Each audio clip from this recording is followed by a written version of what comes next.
The what? The fans are waiting, I'm sure. Right? 11:02. Hi everybody, it's Friday and that means it's Art Journal Day.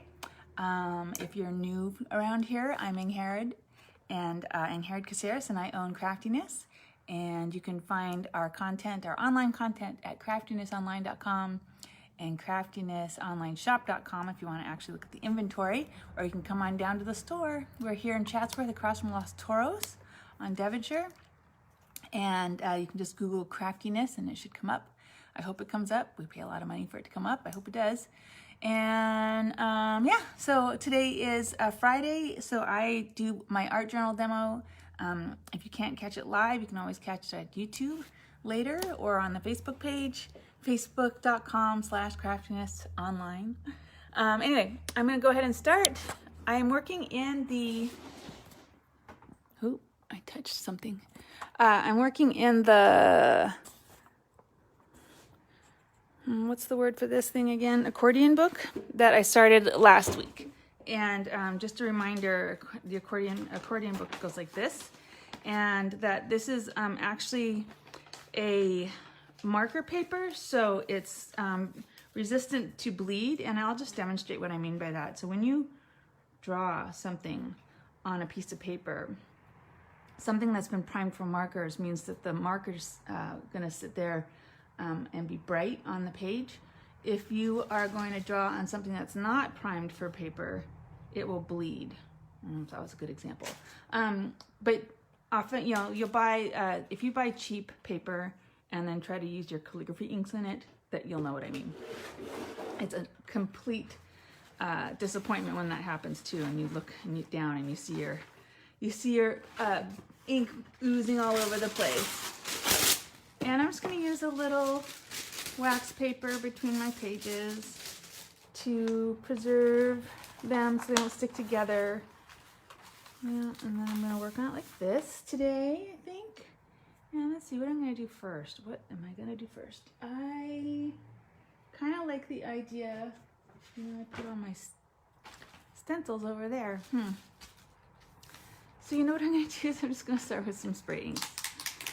And I had a really great class yesterday with the Dina Wakley journal spread. It was really fun, and we had all the Dina Wakley stuff out, so I have that on hand. We will see if these work. She has had issues with her spray inks or spray paints not spraying, which because, you know, these are acrylics. Sorry, these are Dina Wakley's gloss spray. They are acrylic paint in a spray pump. And because they're actual paint and not just a watercolor paint, and because I'm not very good about cleaning them up, they get clogged really easily. And so she has a solution to that, which I've been waiting for months now, which is these tops that you put on them, and then you can draw with them. So, all right, I've pivoted. This is Distress Oxide Spray. The oxides are one of my favorites, and I'm just spraying to get some color down, just to start. And I did the same. This is, I think, it's this oxide spray from last week, and they're water soluble, so you can see maybe how it's lifted that pink up and is interacting a little bit. I've got a little purple going on there. Pink plus any sort of turquoise makes purple. It's actually one of my favorite reactions. Look at it, managed to highlight my little star that I drew on the marker page. It's funny. Anyway, I'm just gonna start.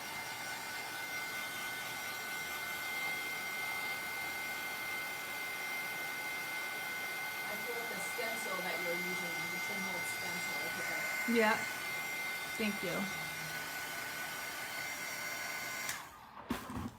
Already getting good. Okay, I'm going to take this brayer, which is not in great shape, and I'm just going to brayer out these wet parts because I'm getting impatient. And now I'm running into the issue with the fact that there's nothing under this side and there is something under that side. So I'm just gonna turn it over and pull it out and work on it upside down. Right now I'm just interested in adding color, so that's gonna work for me because it doesn't matter. Oh my God.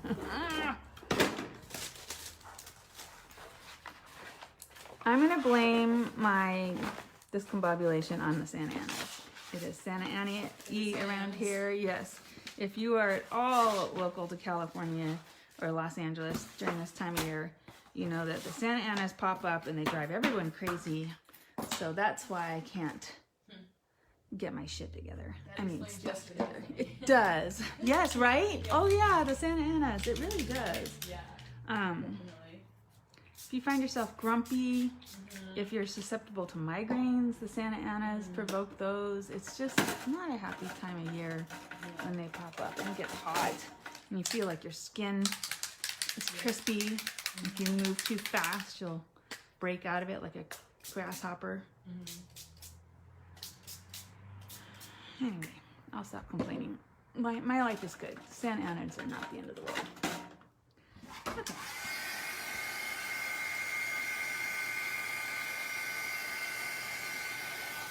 And they blame the Son of Sam murders on the Santa Anas at one point, something like that. Yeah. Or you can blame a murder on weather. I don't know. There are moments.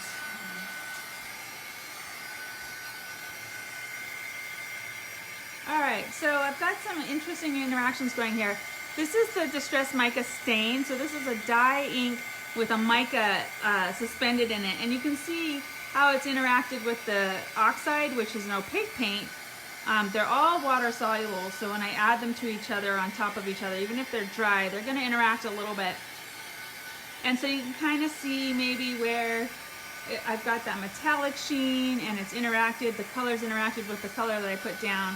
And I've got, it's almost a raku effect if you're at all into pottery. Raku is a metallic glazing technique. I always used to think of it as kind of hippie, a hippie technique for some reason. I don't know why, because I don't think of it that way now, but way back in the day, it was how you got arty with your porcelain or your ceramic. You raku'd it. And all the people in the ceramic center at University of Oregon where I went to school, they all look like hippies. So maybe that's where I got the idea from. They all were hippies. We're at the University of Oregon, so. I was a hippie. I was there too, doing my woodwork and my jewelry design and what else did I do there? That's where I learned to bookbind. Yeah. Yeah, I started a lifelong interest in book arts and. We should post some pictures if you have pictures from that Oh. time period.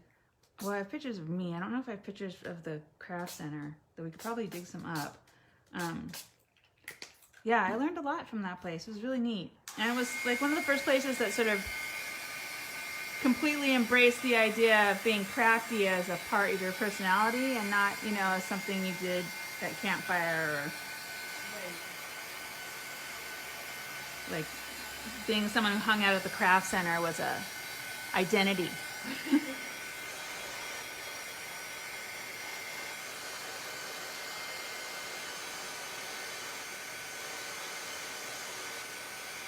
I think I did my stained glass there. I think that's where I went there initially to do was stained glass.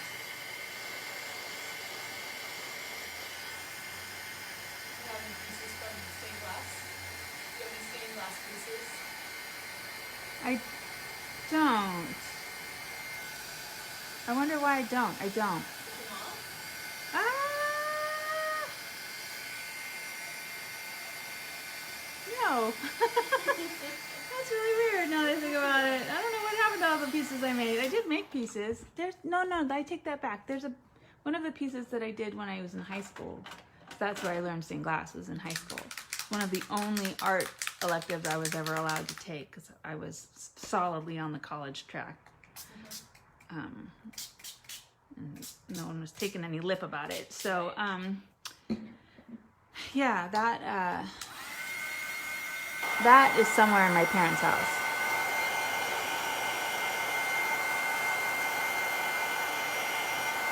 I think. I'm pretty sure it's in our living room.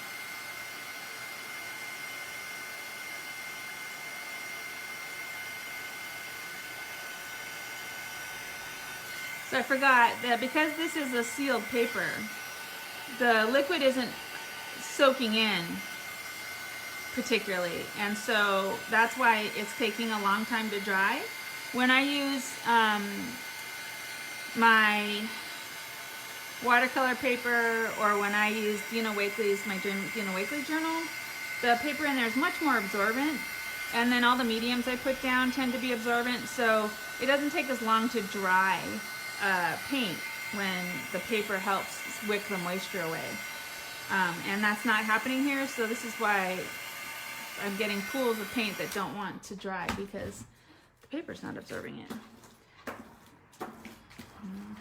Not helping me out. And I have literally not been thinking about anything. I've just been sitting here plunking down color and paints. Here's the Dina Wakley again. I'm not even going to try to spray it. I'm just going to flick it. But because I'm going to flick it on, this is white, but I'm flicking it onto water soluble. So what's going to happen is it's going to draw that water soluble. It's going to activate and draw it up through the white. I don't know if you can see how that's happening here and here. So it's taking on a blue hue, there it's taking on an orange hue. So it's not going to stay white. And the thing about distress is that, you know, the whole point is that it is water activated, and so you can sort of add water and it will create these moments, because it'll rehydrate the water soluble medium underneath, and then you'll get these splotches. And so that's the whole distress look that Tim Holtz is going for with his mediums. He does that on purpose. With his what? With his distress mediums, he does that specifically so that you can reactivate and get the sort of distressed, painty, weathered look.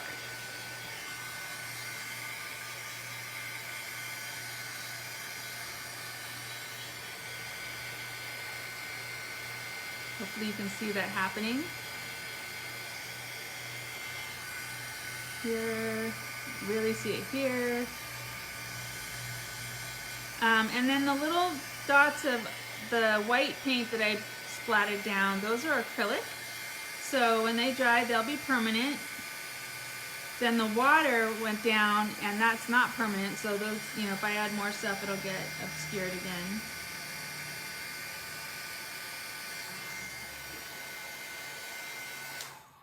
Was that someone knocking? I heard a bomb. I thought, like, check the door. A bomb? It's like boom. A bong. I thought you said a bomb. I was like, I didn't hear a bomb. Knockety knock knocking.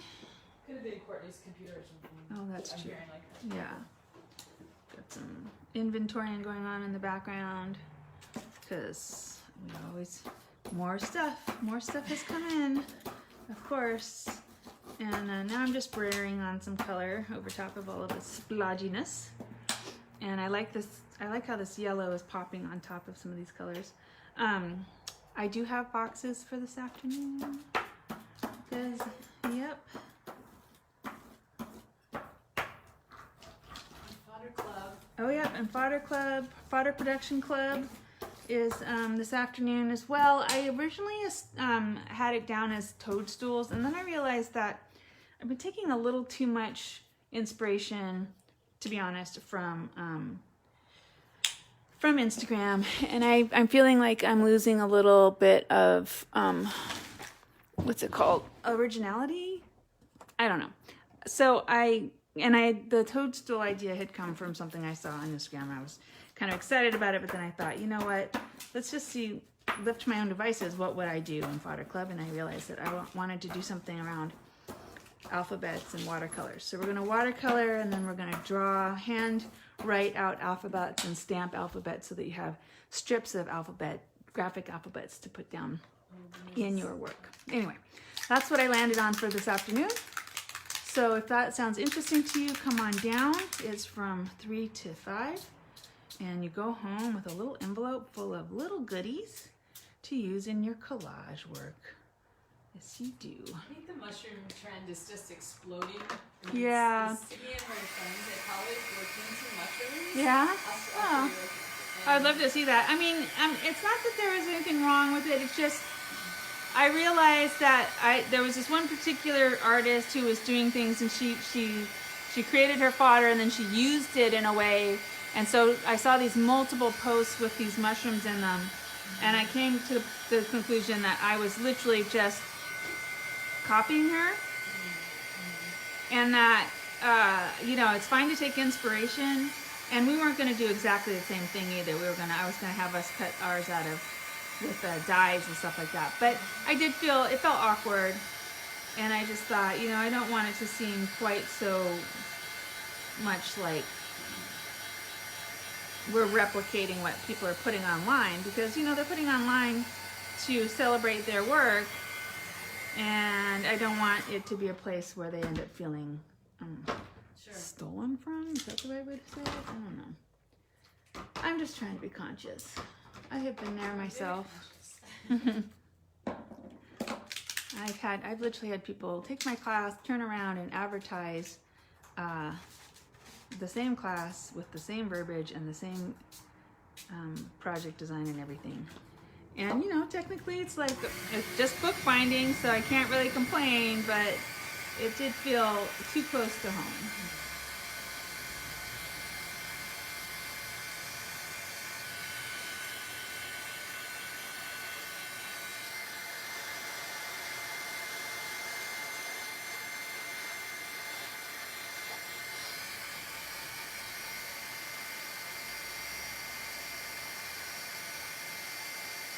And today's the first day of October. It's the anniversary of the day I met my husband. 12 years ago.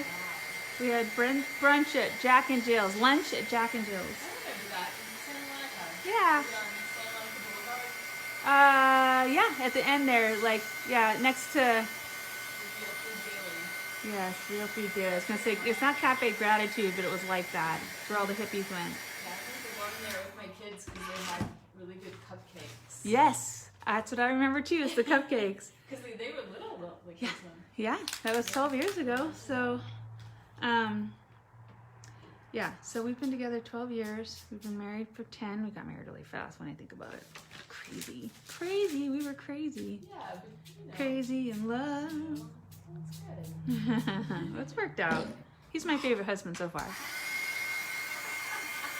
You laugh, but he is my third. No, but that's a good bit of a teacher. I'm her favorite husband so far. That's a good one.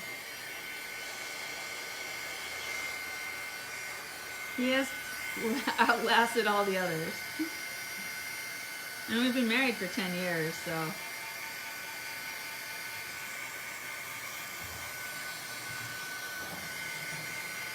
So you'll notice that I have not put any texture down on this particular spread. I haven't done it on any of the pages yet, because I'm enjoying restricting myself a little bit to just color and seeing how these mediums interact and what you can do. If you have a book that won't tolerate really thick pages, then you can do a lot with just some paint. Paint in a brayer, spray paints, you could finger paint. And that's not to say I won't go in and do other stuff on top of this, I'm enjoying the colors that are coming up actually. I do want to show you something though, because I'm thinking about bringing these. You can nice picture that afterwards. Yes. I bought these pens, and I'm thinking about bringing them in to the store. They're called, what are these called? Well, this one's white, whatever it is that they're called. They're basically paint pens, but think about if you have, what's it called? Correction tape. Mm-hmm. It's like that. Like white out tape.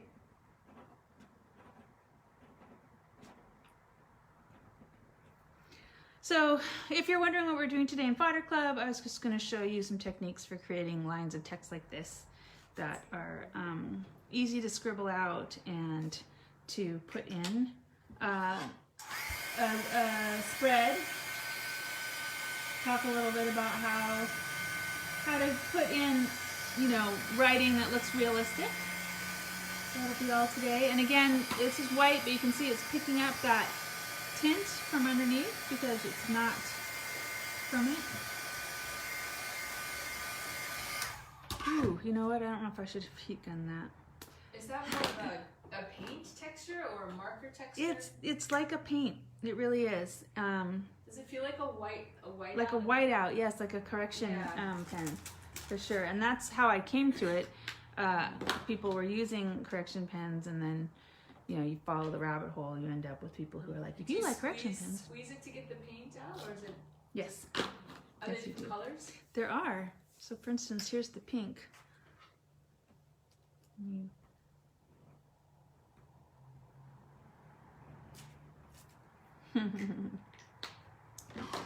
Little doodling. I used to be quite the doodler in my staff meetings when I had a real job, back when I was a teacher. What was your real job? I was a teacher. What? I was a teacher. Oh, okay. I was a staff meetings from being a teacher. Yeah. 4th, 5th grade teacher. This is a very dark color. This has been very bright so far. So I'm just gonna roll a little bit of this out, she says. There we go. And I'm gonna pick it up with the brayer, and I'm just gonna get a thin line on my layer on my brayer, and I'm just gonna roll it out.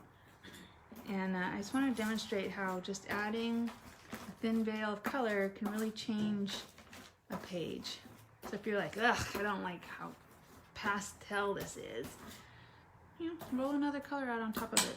And the brayer is going to give you this very organic, rough, grungy look, which a lot of us mixed media artists really like really like. And so again, this is the acrylic spray that doesn't want to spray anymore, so I'm just gonna splodge it.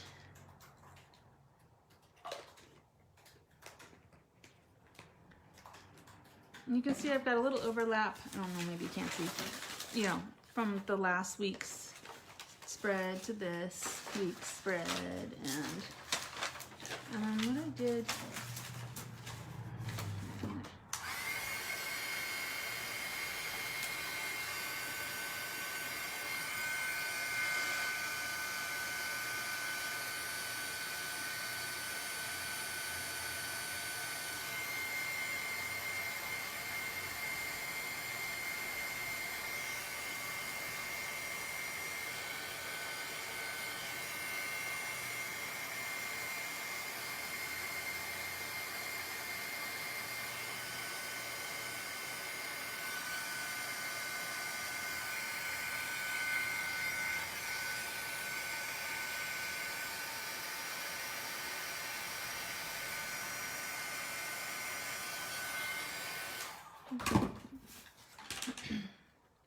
so remember, these sprays are opaque, so if you spray them down, you will get, they will sit on top of what you have underneath. And I do love doing this. I think you saw me do it last week, where you spray through a stencil and get a nice impression. What am I doing with myself? There we go. So you can see that that's sitting on top of everything, blending in a little bit, and so it's a nice repeat of the, you can still see that original stenciling I have down that was on the page from last week when I just went through and stenciled a few pages ahead. Nice, look, you can see just I've got a little hint of the color from that, which I love.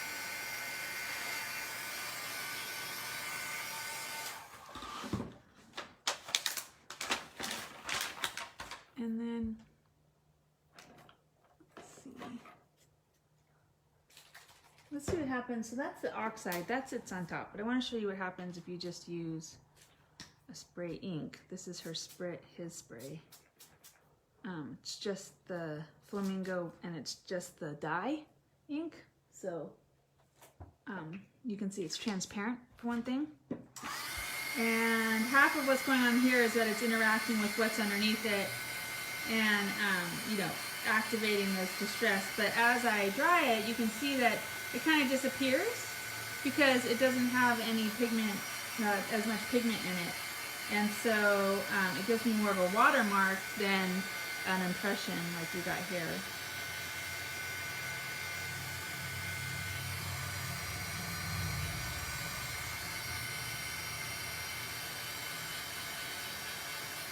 To be honest, I could probably do this all day long, sitting here spraying and spritzing.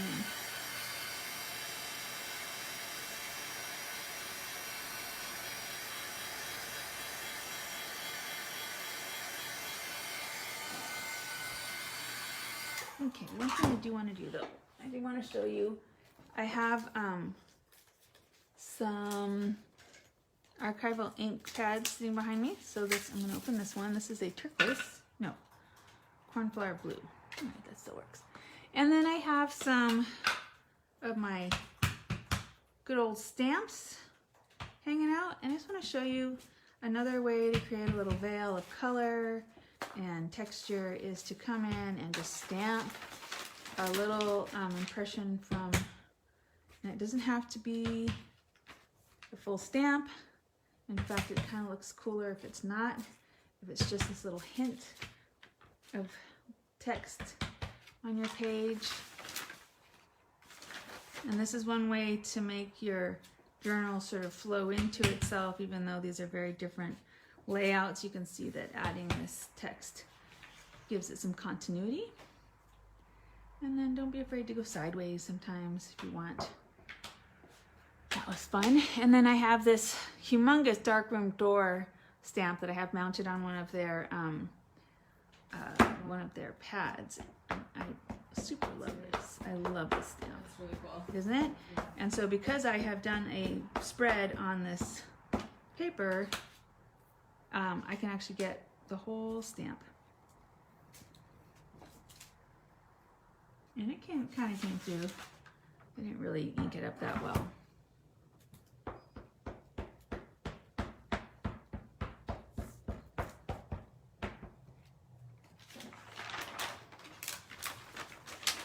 I'm also not stamping, if I had a stamp pad underneath this, it would stamp a little more consistently. Whew, there, I got a good impression on that one. So it gives you an idea of what you could do with some of these mixed media pieces. I've got this library card, or mixed media stamps, I should say.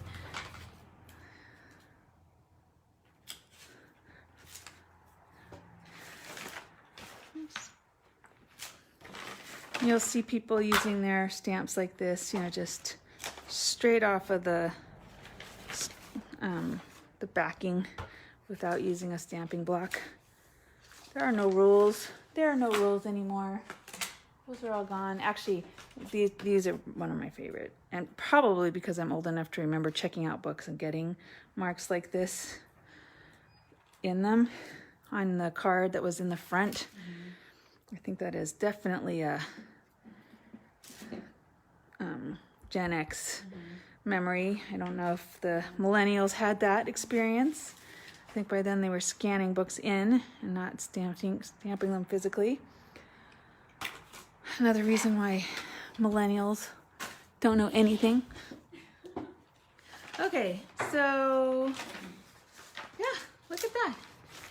That, you know, and like, so now I've kind of got this progression that's happening. That's one of the things that's fun about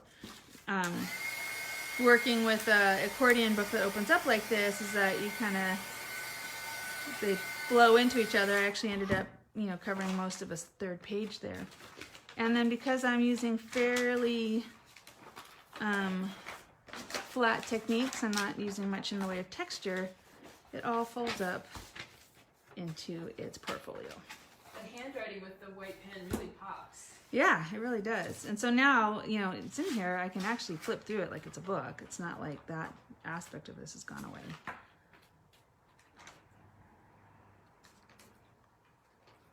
Yeah? That's nice. And then, you know, these are all just, that's the right one. I'll do it again here.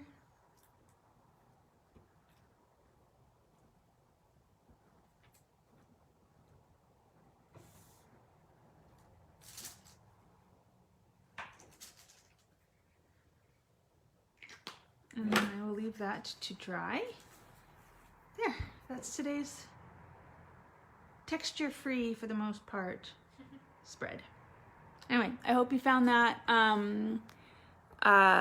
inspirational, and that it encourages you to, you know, make of it what you will. It's really, art journaling, for me, it's about the process of creating color and texture, and to the point where you kind of lose yourself in what you're doing. It doesn't have to result in anything epic or beautiful, or you're not trying to draw the perfect eye. You're just activating that part in your brain that it's genuinely a physical thing that happens when you get into that zone, and that's really all you're going for.